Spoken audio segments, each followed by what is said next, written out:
Hey guys, I'm Raj Santosh and welcome back to my channel. Today I brought you a new video. This is speed cubing the mirror cube at my fastest time. So I'm going to tell you some things about the mirror cube. This mirror cube is very different than all others. It doesn't have colors, etc. But it has a very different way of the moving of blocks. So it has very complicated ways to solve this, but it is very tough. But let's try. I'm going to show you some movements of the mirror cube. The movements are completely different, each block, each and everything. Now let's get started. First, I'll shuffle this.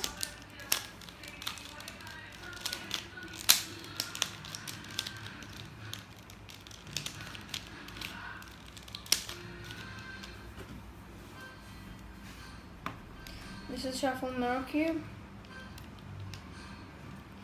Now I'll start my timer.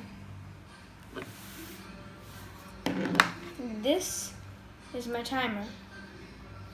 Let's get started on the countdown of 3, 2, 1, go!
And here's the done mirror cube, and here's my time, 2 minutes 30 seconds. And that was the video, and be sure to like, share and subscribe, and in the next few videos I'm going to post a tutorial of the 3x3. So just wait for it. I'm going to premiere it. Bye.